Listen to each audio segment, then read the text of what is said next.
Hello everyone, আসসালামু আলাইকুম। কুয়াকাটার শুভ সকাল।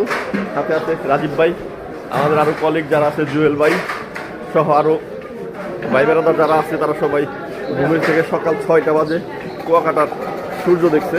আমরা এখন 8টা বাজে উঠলাম। তো আমরা এখন যাচ্ছি বিচের দিকে। চলেন আজকে আপনাদের কুয়াকাটার বিচ দেখাবো। আমাদের অনেক লেট হয়ে গেছে, তো যাচ্ছি, দেখি কি দেখা যায়। না বাইক লাগবে না। এক ভাই আমাদের 4B বাইক নিয়ে আমাদের জিজ্ঞাসা করতেছিল বাইক লাগবে কিনা। আমরা বলছি বাইক লাগবে না, আমরা এখন এমনিতে চলে যাবো। কুয়াকাটাতে তেমন কিছু দেখার মতো নাই। এই দেখেন, বিচ থেকে যাওয়ার সময় আমরা একবারে আমরা একদম বিচের কাছেই হোটেল না বইছিলাম, একদম আমাদের হোটেল থেকে একদম কাছেই বিচ। দেখতে পারতেছেন মানুষ সকালবেলা।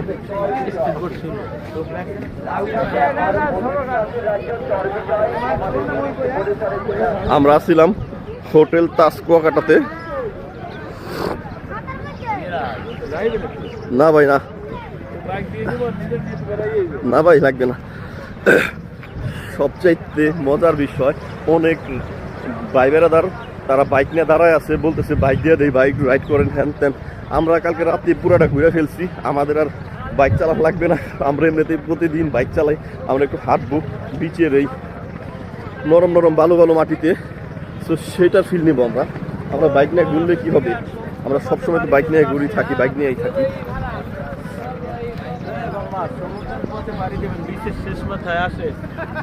না ভাই গাড়ি লাগবে না। এই হচ্ছে কুয়াকাটার অবস্থা। আমরা ওই দিক দিয়ে নামছি,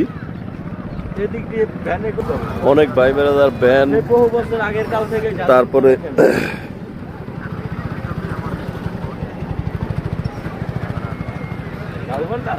অনেকেই ভ্যান, মোটর সাইকেল, এই ঘোড়াও আছে। অবশেষে দেখতে পেলাম একটা ঘোড়া।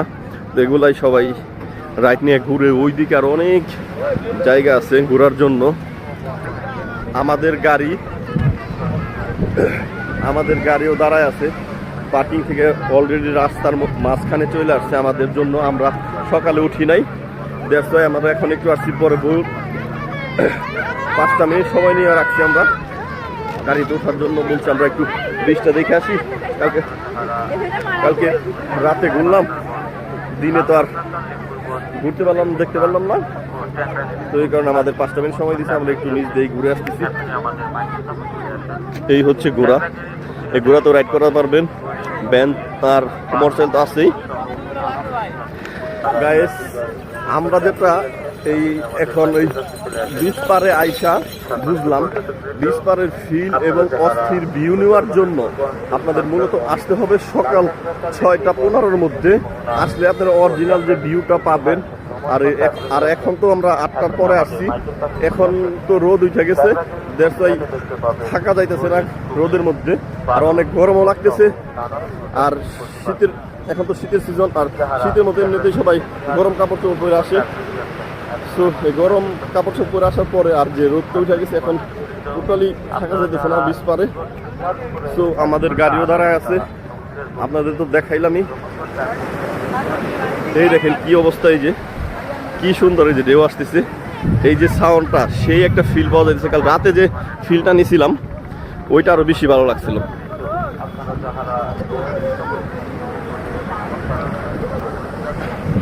আর সবচাইতে যে কথা একবার না বললেই নয়, কুয়াকাটা আহামরি কিছু নাই ওই রকম দেখার মতন, ঘোরার মতন। এইরকম শুধু বালু আর বালু, আর কিছু ব্রেঞ্চ আছে, ওই জায়গায় বসে বসে থাকতে পারবেন, এই আর কি। এছাড়া কিচ্ছু না। যারা কক্সবাজার গেছেন তাদের কাছে তারা কুয়াকাটা না আসলেও চলবে, কারণ কুয়াকাটাতে তেমন কিছু নাই, বেশি দোকানও নাই, বেশি ঘোরার জায়গাও নাই। আমরা এখন যাচ্ছি আমাদের গাড়ির দিকে। সো আপনাদের দেখাইলাম কুয়াকাটার কি অবস্থা। আমার কাছে আহামরি কুয়াকাটা ভালো লাগে নাই। আর বাই দ্য ওয়ে এটা আমার ফার্স্ট ট্যুর ছিল কুয়াকাটা।